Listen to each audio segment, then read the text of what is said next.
Um, we are here for the open day of the master degree in economics at the University of Tor Vergata. We started with a very nice music. Let's a special prize for those of you who recognize the music. Uh, okay, this is okay. My name is Alberto Iozzi. I am the program coordinator, and let me start by to all of you who decided to join us and who are showing an interest in our course. This is basically the overview of the main ingredients of our course. Our course is a 2-year master degree entirely taught and administered in English. It's a master degree in economics. For those of you who like bureaucracy, it's a LM56 degree according to the Italian Ministry of Education classification. And it's a degree which starts very, very early. We have got many things to do with our students, and then we decided to start pretty early. And this year we start on the 1st of September. Okay. Listed in these first slides, there are basically the major strong points of our degree. First, our degree originates in the Department of Economic and Finance of the University of Tor Vergata. The Department of Economics and Finance is one of the best economics departments in Italy. It has been recognized to be so recently by the Ministry of the University in Italy, and we have been given a special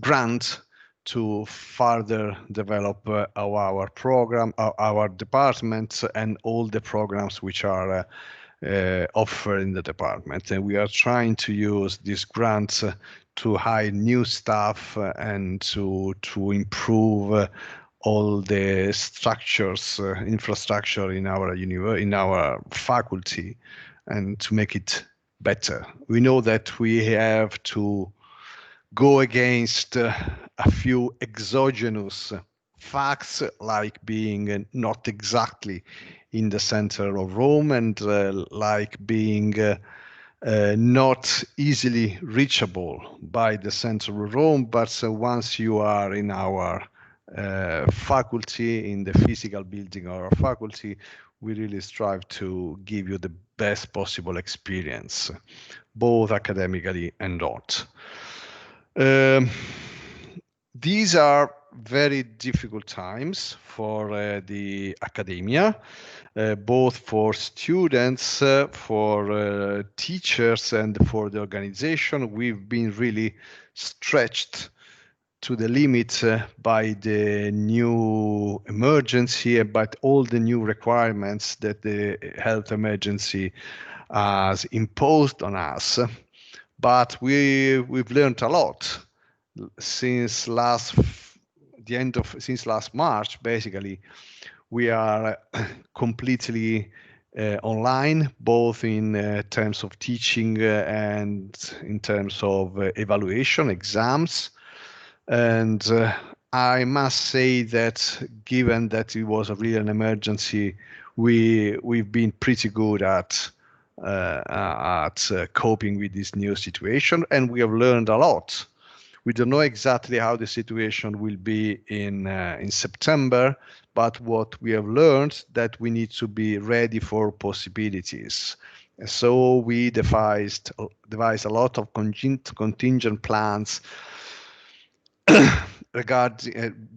regarding whether we will be able to teach in presence in our classroom, or online again, like in the last months, or we will need to adopt what is called now blended learning, which basically requires some students to be in the classroom, some other students to be outside. So, let's say some teaching to be carried out in the classroom and some teaching outside the classroom, basically online. We don't know yet, but with this respect, I know that there's a lot of uncertainty for students who really don't know what to do and what to expect from September. But at least we can reassure you that we are able to carry on with we will be able to carry on with our activities, irrespective of the health situation. Of course, we will. Everybody hopes that we will be able to meet, shake hands, give each other kisses since September, but this not, unfortunately, is not granted. Another strong point is that we try to care a lot for our students. There are many different ways, and in the course of this talk, I will try to illustrate these different ways.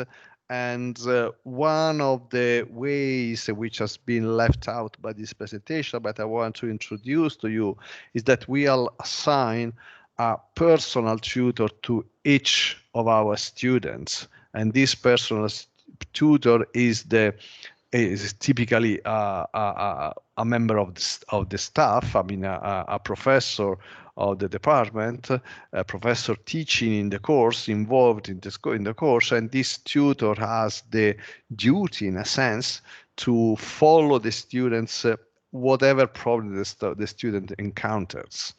So it's not only academically, it doesn't got any specific supervising role, but only a supporting role in illustrating this good point of the department and the good match between the students' desire and the people in the departmental staff, but also to assist whatever is the way it is possible to assist the students in case of also personal difficulties.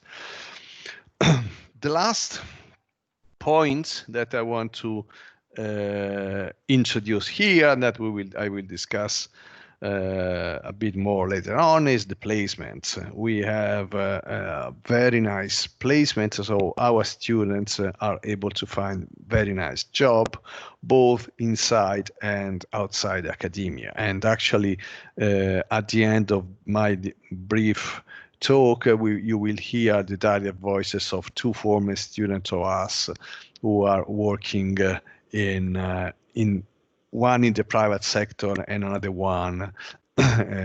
Gabriella is working in the private sector and Marco is working in a public institution in the Ministry of the Economy.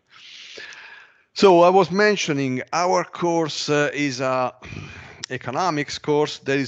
I must confess, economists are we have a wonderful job, but we are intrinsically pretty boring. So most economics courses around the world have basically the same structure. So we have a number of core courses which are basically in three areas: microeconomics, macroeconomics, and econometrics. And this is basically what we do. We start, however, with some mathematics and statistics course. Our course is pretty tough in terms of quantitative requirements. So we want to make sure that all our students, irrespective of their backgrounds, have enough knowledge both on math and statistics before we start. If you are here, I imagine that you know exactly what macro, and econometrics are, what we teach in this subject, because you took up these same subjects in your undergraduate courses.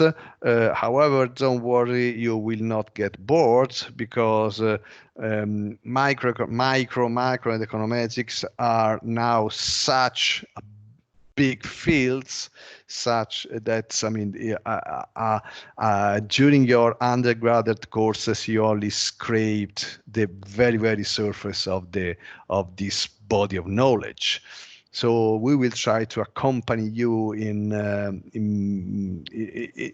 a better understanding of these subjects, going deeper and deeper, learning new techniques, learning new way of modeling, for instance, consumers' behavior. Just to teach the course that just to mention the course that I've been teaching in this master for many years. I teach typically I've been teaching microeconomics for more than 10 years in this course.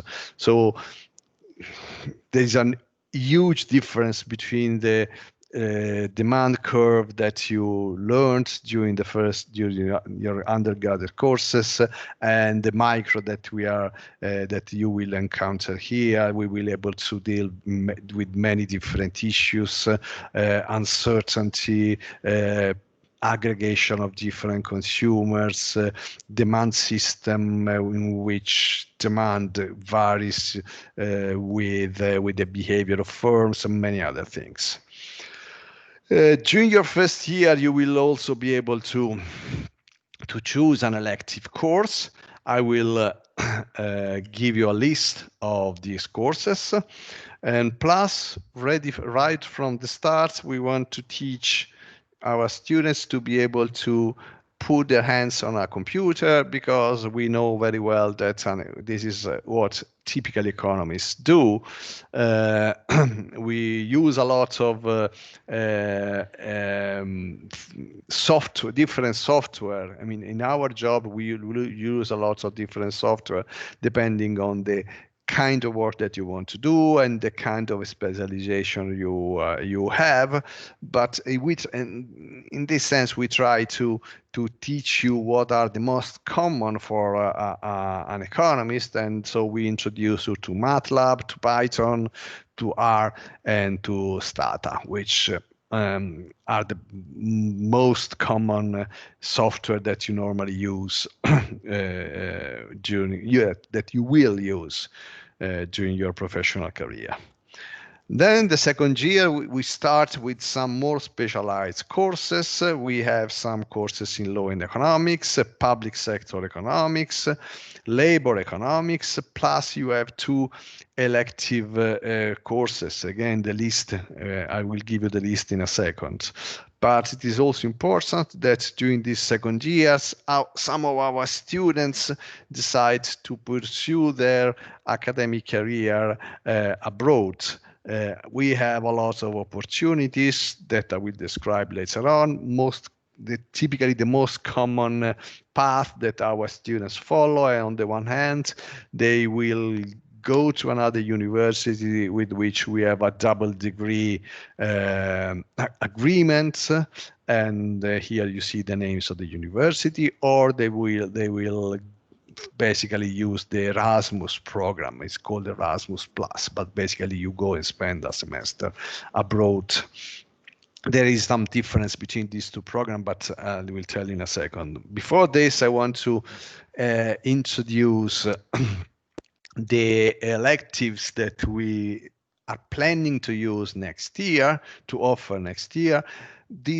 These reflect somehow the strong points in our department. Our department is very good in big data. We also have a specialized master in big data.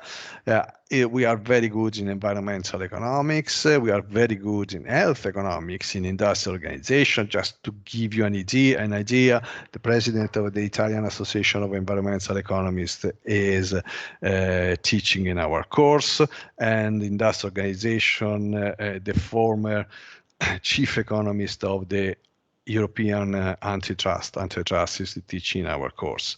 Plus, we have many other courses which are taught by very good colleagues: macroeconometrics, micro, monetary economics, plus a number of courses that you can take you can borrow from other degrees like development economics, banking, international, and so on and so forth.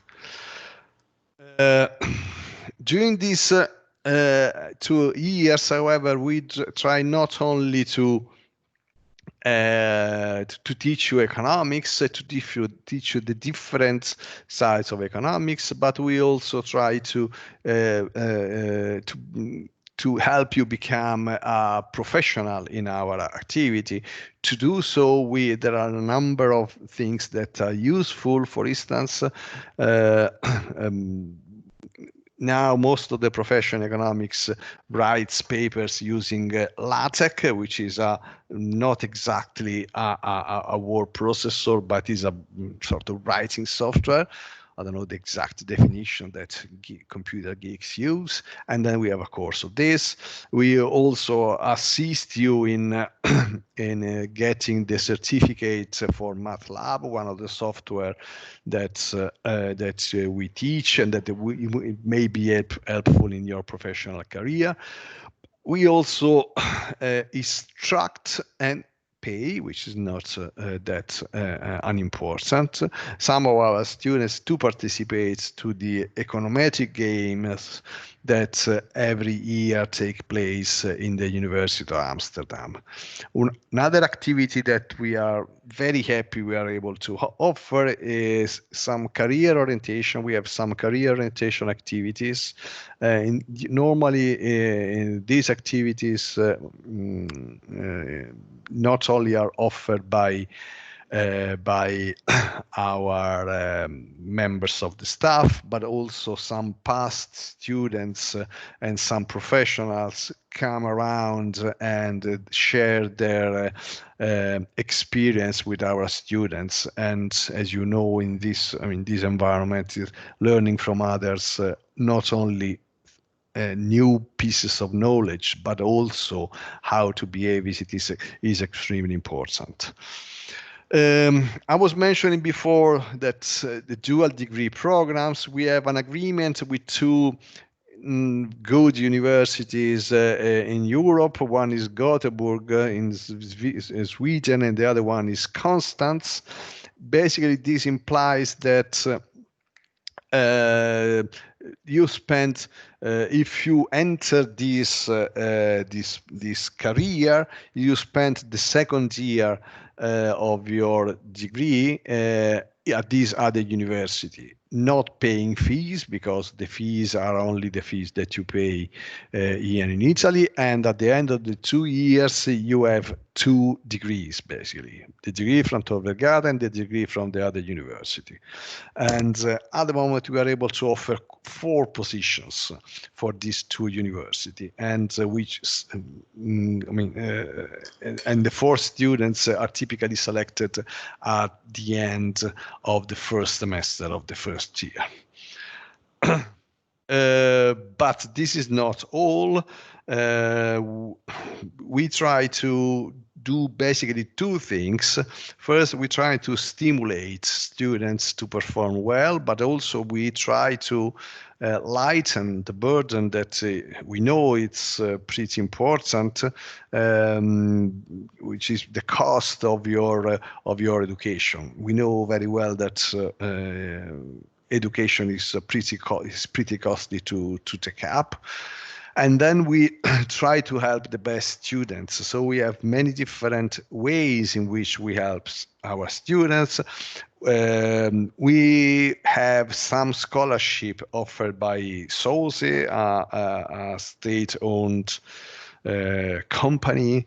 This is for the best enrolled students. So you enroll if you are we select the best people that enroll, and then we give the scholarship to them. Then at the end of the first year, there is again another round, so to speak, round of scholarship. This is called prize. But I mean, it's able to offset a reasonable amount of your tuition fees. And Also, but this is not the only thing. We also try to help students with some sort of in-kind provisions. So we give performance prizes to students to enable them, for instance, to buy pieces of software which is used in their research, or to enroll to a summer school, or to run an experiment, and so on and so forth. Uh, if you want to pursue your career, you know very well that, for instance, the GRE is very important. Again, we reimburse the GREs to some of our students. So again, these are probably not enormous sums, but if you put all these things together, we think that we are able to provide us considerable support to our students. The result, as you know, I mean, education is an economic activity which is very difficult to measure. Probably one of the way in which we can measure our activities simply looking at the success in the working life of our former students, and at least in terms of numbers, we know that.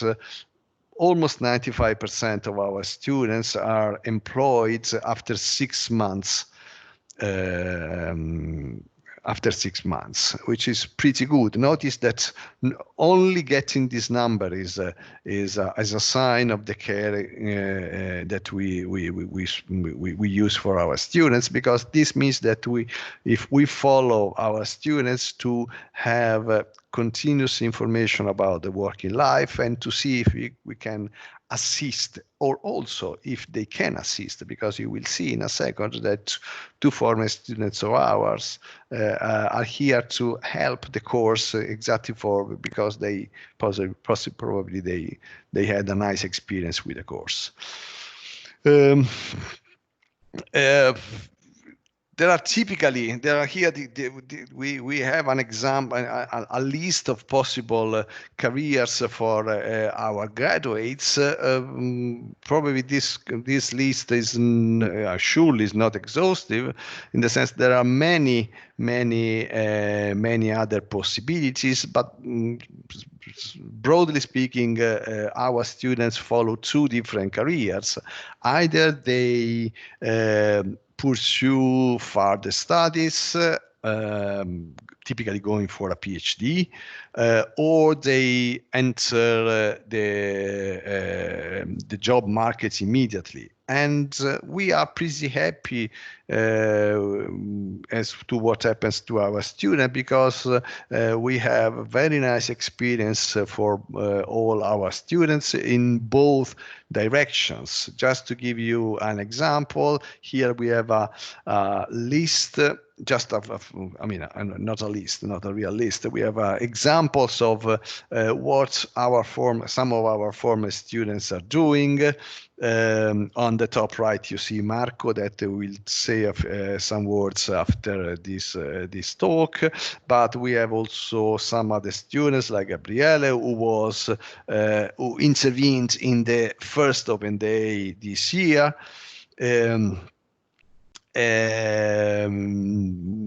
He works for the European Commission. Some other of our former students work for some international organization, like European Central Bank, World Food Program. Gabriele, the other former students who we're talking, instead works in the private sector, because we think that economists can say a lot also in the private sector, and this is I can tell you a nice experience that you have when you do also some consultancy work, like the one I often have the occasion to do. That when talking to people working in the industry, or typically working in the industry, you realize that the kind of understanding of the reality that you develop after studying economics, it is very useful for analyzing real life issues. In terms of academic placement, again, just a few examples. Here we have examples of students who are now basically either doing a PhD in some very good universities, or doing what is called a pre-doc research associate, something which has become fashionable nowadays in recent days. So basically, after a master, what you do, you work, let's say, 1 year as a research assistant in some good universities, and then typically you end up entering the PhD program in this university. A few technical details. Our application is entirely online. That we have two different deadlines for non-EU applicants and for EU, let's say, Italian EU applicants. This depends basically on the kind of bureaucratic requirements that you need to fulfill if you come from outside the EU.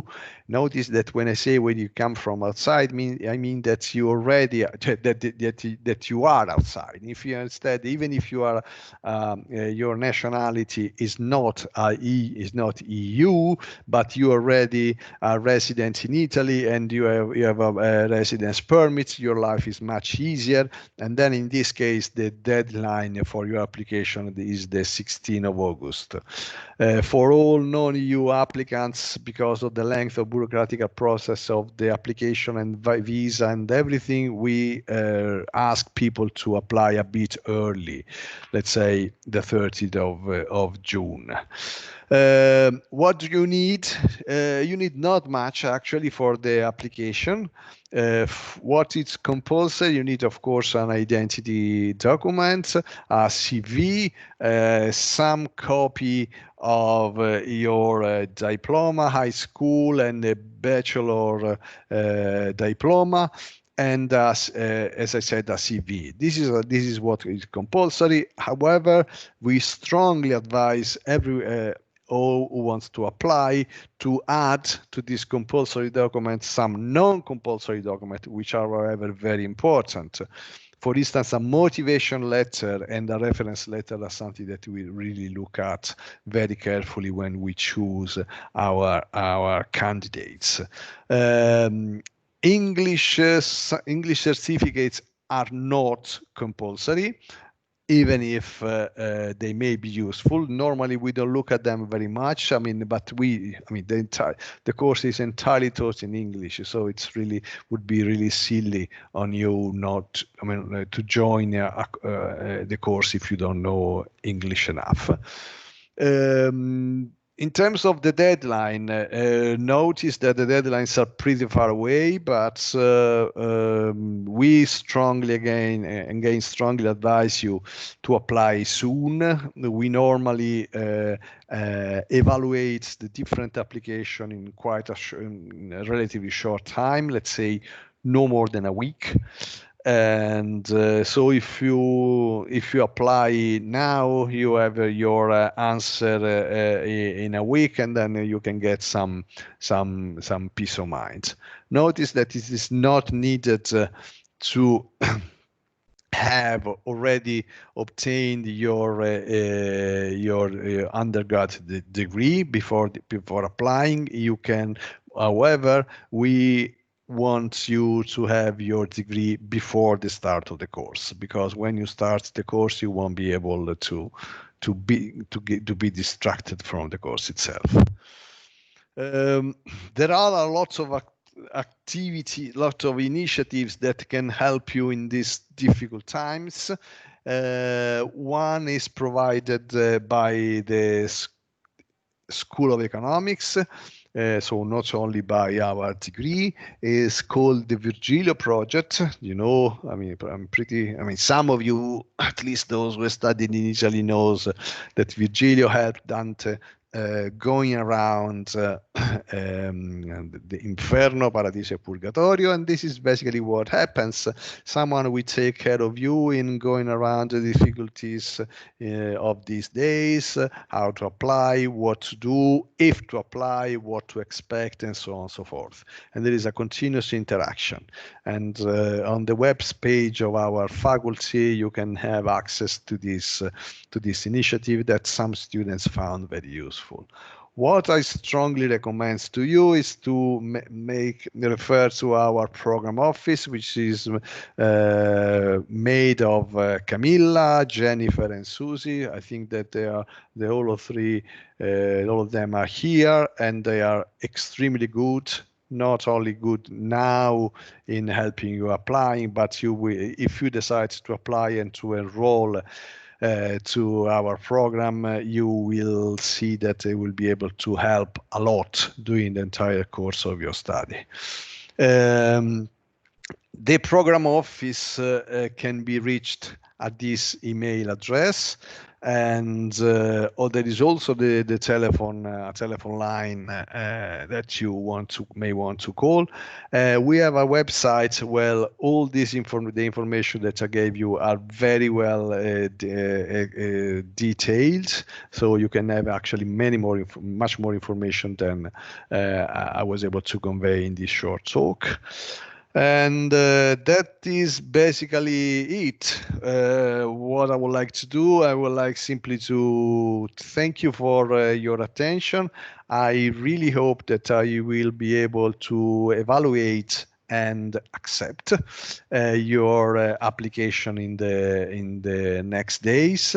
And I really very much hope that some of those who are listening to this online open day will be the next Gabriele and Marco talking to future students in 2 or 3 years' time. And I mean, we value a lot the fact that we are able to keep contacts to our students, and maybe this is just the start of a long-term relationship. So thank you very much for your attention, and so I give the floor to I don't know whether it's Gabriele who's talking first, Gabriele or Marco? Yes, maybe me. Yeah, okay. Yeah, go ahead. Yeah. Okay. Hello, everyone. My name is Gabriella Turo. Okay, I will. Okay. My name is Gabriella Turo, and I'm 25, and I'll tell you my history. As you can see on the video presentation, I obtained a bachelor degree in management, therefore not the closest course to economics, and I have recently obtained a master's degree in economics. In particular, during the academic part of the Master of Science in Economics, at the University of Rome Tor Vergata, I spent 6 months in Switzerland, following the same program, which is nothing more than Erasmus, but in a country outside the European Union. At the HSE University of Lausanne, I followed various courses, including development economics courses, regulatory economics course, and macroeconomic policy course. Now, after about a year and a half, I can say that it was certainly one of the best experiences of my whole life, if not the best. As soon as I returned from this experience during the last semester, I started working thanks to the newsletter of the course as an intern at the ALD Automotive as a pricing analyst and sales planning analyst.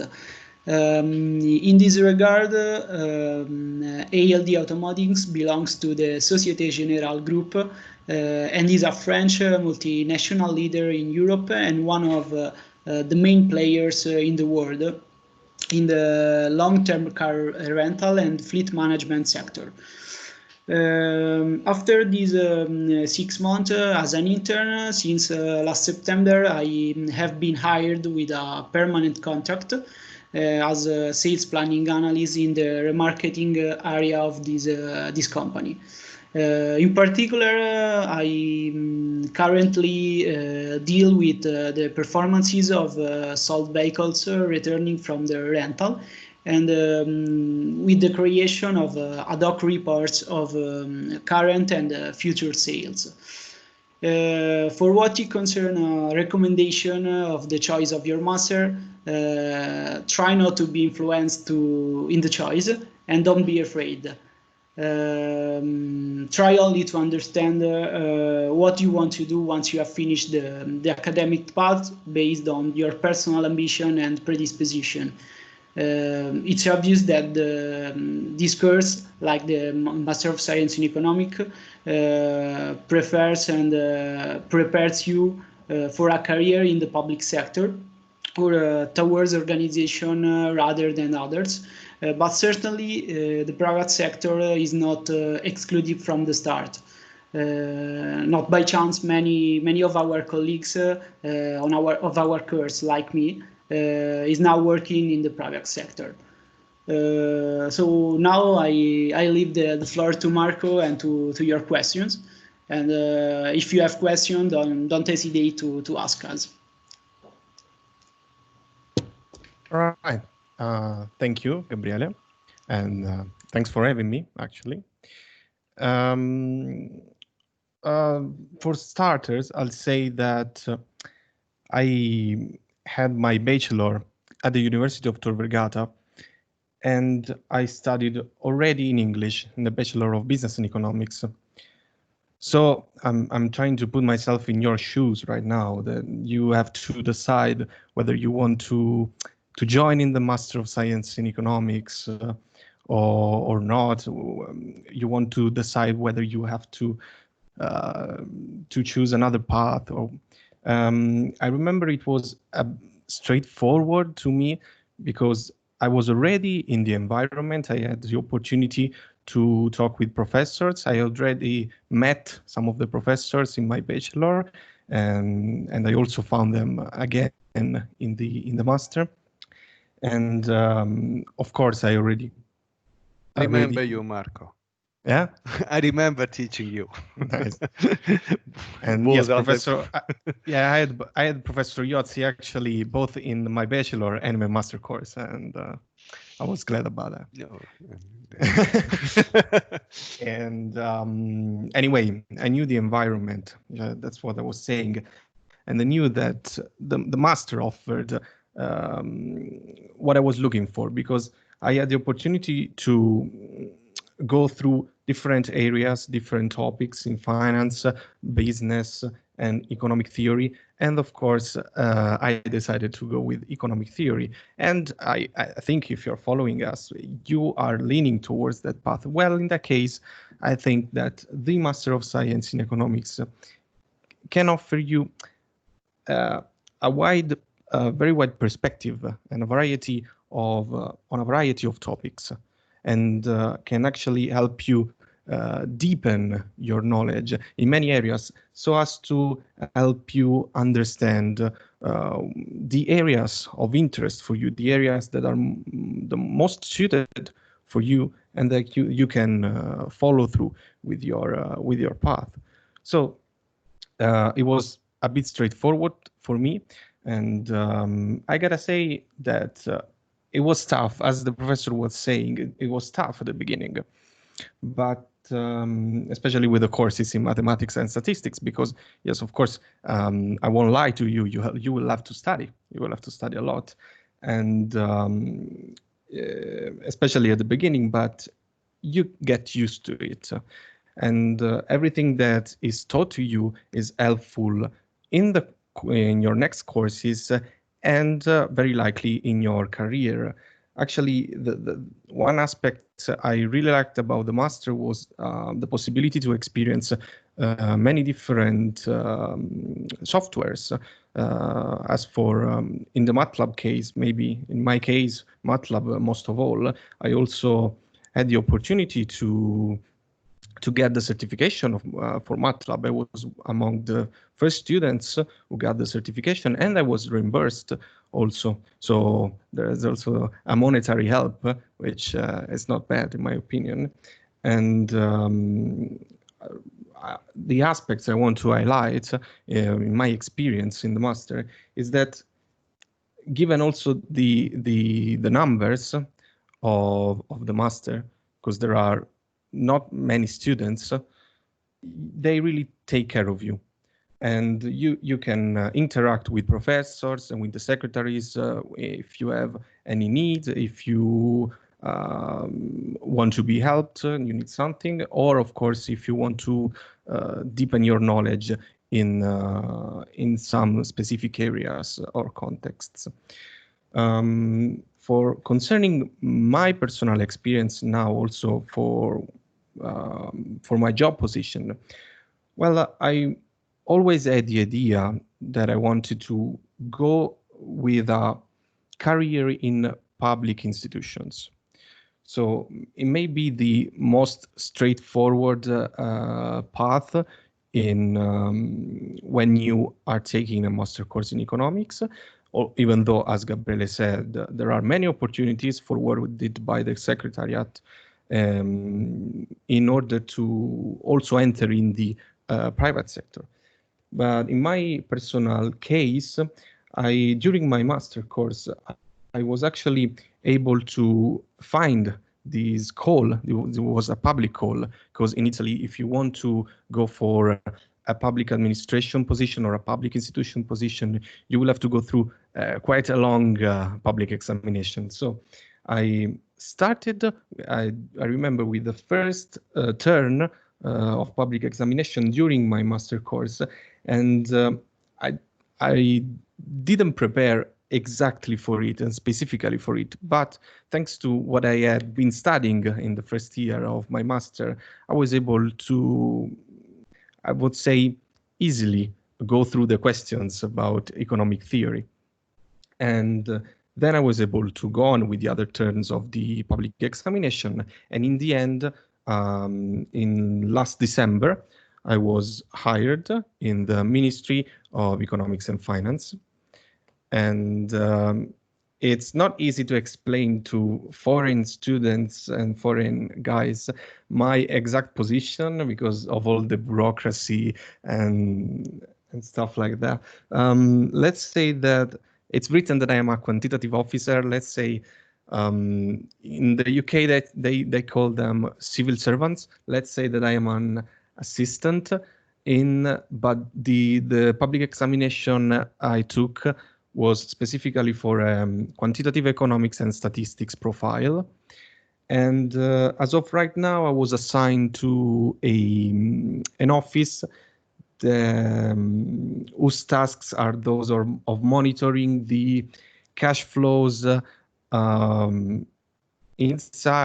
and out from the treasury single account of the Italian state, basically. So we are a sort of bridge between the Bank of Italy and the public debt division in transmitting information about the working balance and the liquidity needs of the state. So that's more or less my task and my office, what I'm working on right now. So Marco, if the bank account goes in red, please tell us. Okay, actually, I can't. It's really private and delicate information, sensible information, unfortunately. I know. So that's my personal story. I didn't go for a PhD right away. For example, I was able to because I was able to find this option. At one point, I had to decide between different opportunities. I remember also being forwarded and an opportunity for a pre-doc position, though the one Professor Iozzi was talking about. But I also had these other opportunities. I was in the middle of the public examination contest. And since my idea for the moment is to work in public institutions, I decided to go for that path. And it's possible that I might go for a PhD also in the future, but still I think this is a good first step. So my suggestion for you is to try and get your objectives right, and the Master of Science can help you with that. And if you have your an idea for the future you want for yourself, possibly you can go even better during your academic career and choose for the options that are most suited for you. Thank you very much, Marco. Thank you, Gabriele. Thanks a lot for sharing your experiences. I mean, I don't know. I mean, probably the most useful thing at this point is to open the floor to questions. If there is any prospective student who has a question, I see already some questions in the chat. The first one was related to the possibility of re-going through this the open day. I mean, if there is a recording of this open day online, and the question is yes, we are recording this, and this open line will be available. I confess you, I can give you the link now, but it's basically either in the chat, either in this virtual classroom, or in the website, either somewhere that is reachable by everybody. There's another question by another student who will be at Tor Vergata next year with an Erasmus exchange program, and who's asking us how are going classes to be held next semester. Unfortunately, we don't know. It really depends. This is a very important theme these days. I mean, uncertainty is really killing a lot of initiatives. We don't know what's behind the corner. In particular, if you are a student, you don't know what the world is going to be in September, and whether you will be allowed to travel and to get somewhere, or whether there will be lectures and so on and so forth. Unfortunately, we don't know. The only thing that I can tell you that we will not leave anyone behind.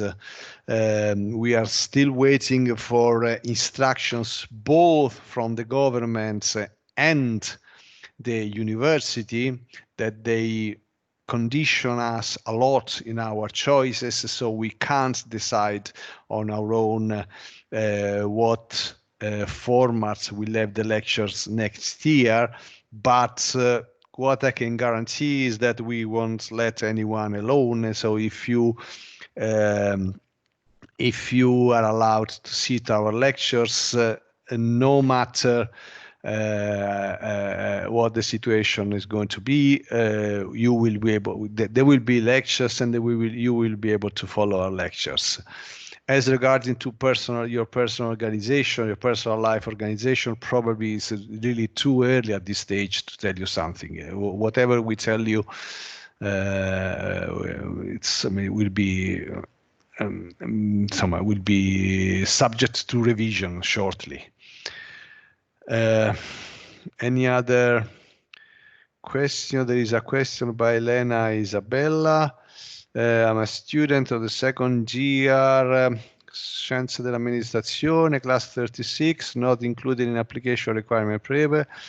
Yes, you can. I mean, to be honest, I'm not that strong in bureaucratic constraints and everything, but my impression is that yes, you you can apply, and typically we do not ask our students to have extra courses. In the past, we had students from physics who with a physics degree, students with a mathematics degree, and so I don't see any reason why a student with a Scienze dell'Amministrazione International Relation shouldn't be allowed in our course.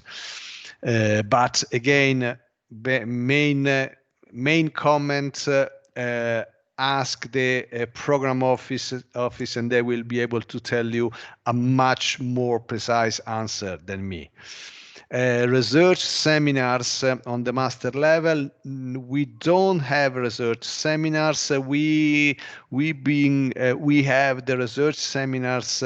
We have several series of research seminars in our departments. You are more than welcome to follow them. To be honest, not many master students join research seminars. You are pretty busy in those days. In the past, we had seminars on how to do research, okay, which is not exactly learning the technical things to do research, but I mean, what kind of behavior you should have, what kind of attitude you should have towards your research.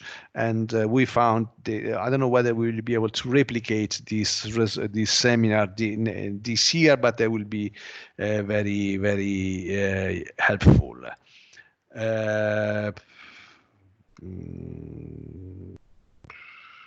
Anything else? A couple of questions by Rosalba. The structure of the exam. We have this structure. The structure is the following. We have basically 2 terms. Each term is divided in 2 sub-terms, basically, which last for 6 weeks. So there are 6 weeks starting from, let's say, I mean, besides math and statistics courses, which are sort of introductory courses, then there are 6 weeks in October, mid-November, plus 1 week of no lectures, plus 6 other weeks. All the courses which are held in the first 6 weeks have an exam in the week immediately after. And the same applies for all the courses which are held in the second 6 weeks, which have another exam immediately after. And plus, we have the standard exam in the January session. And this same pattern occurs also for the other spring term, let's put it this way. Attendance is in itself not compulsory. I can't say that we very strongly recommend it, because it's probably too mild a statement. We very, very, very, very strongly recommend attendance to our courses. The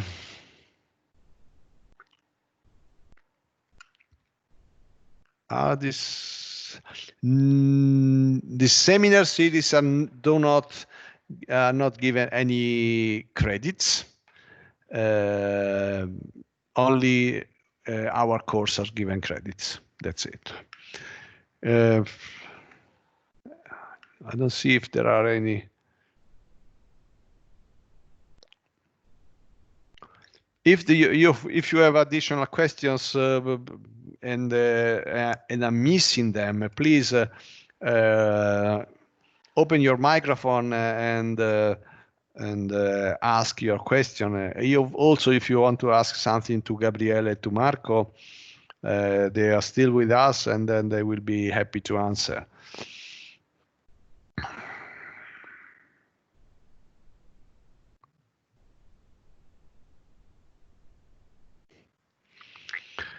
There is one question about, can you please talk about applicants who don't have a sufficient background in economics and mathematics? Are they possible to, well, it really depends on your background and on your motivation. We believe that our course is pretty self-contained. As I told you in the past, we had students from physics. Of course, they were very good at math, but they didn't know anything about economics. So they had to make an extra effort to understand the the economic content that it was in the course. Normally what we do, we carefully revise the application to make sure that all students that we select are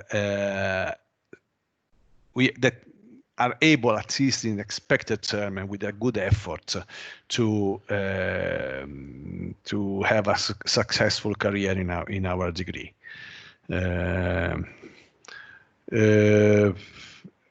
Professor Iozzi, it's Camilla. Yes, Camilla. Okay, maybe there is a question to maybe Gabriele can answer. Severio says, I have a bachelor in economia in Italian. How difficult is to study for the first time in English, or is required a good background in English? Gabriele? Yes. What can you say? Hi, Severio. I was in your same situation because I had a bachelor in management before the Master of Science in Economics, and as in you Italian? can hear, yes, in Italian. As you can hear, I am not a master in English, so it's only a matter of study and habits. So you have to start to study in English, to read books, to follow the lessons, and then you've done. Probably I can tell you something about my personal experience. I went to study my master's degree in England, unfortunately, many years ago, and I basically didn't study any English before that. I only had a couple of courses in the afternoon. I mean, a British Council. I mean, something very not particularly important. And studying in English is not complicated because in the academic English is pretty boring. You need to learn very few words. When I was young, my main difficulties was going to the pub. In the pub, you don't understand a single word. But unfortunately enough, I mean, at the pub you go and talk Italian with Italian colleagues or with some other colleagues. You learn new languages. But I mean, studying. I don't think that studying in English is complicated. English is a simple, in a sense, language if you want to speak basic English. And the economics English is even simpler than standard basic English.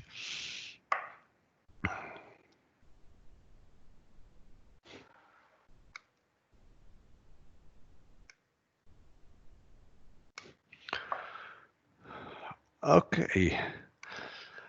I've been torturing you for more than an hour, so new messages. So do you want to be tortured even more? No. Okay, there was. And so probably we may stop here.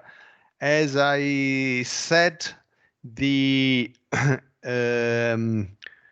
the program office is always extremely helpful in dealing with all the requests that you may have in mind. So do not hesitate. If you have something in mind, do not hesitate to contact them, or you may also contact. I'm writing my email address in this chat. That, by the way, you can find it everywhere on the web. But do not hesitate to ask questions. We will be more than happy to answer your question and try, if possible, to clear all your doubts. That's it, I would say. So let me finish by thanking you all of you to be here, to show an interest in our course. Let me also thank a lot, Gabriella and Marco for being here. It's been first of all, very nice to see you again, and very helpful. Also not only for the students, but also for us, has been helpful to see what's happening in your life. And that's it, folks. I hope to, as I said, to review your application pretty soon and to have you in my micro class next year if I will be the one teaching. Thank you very much, and have a nice evening, and keep in touch. Thank you. Bye. Bye-bye. Thank you. Bye. Bye-bye.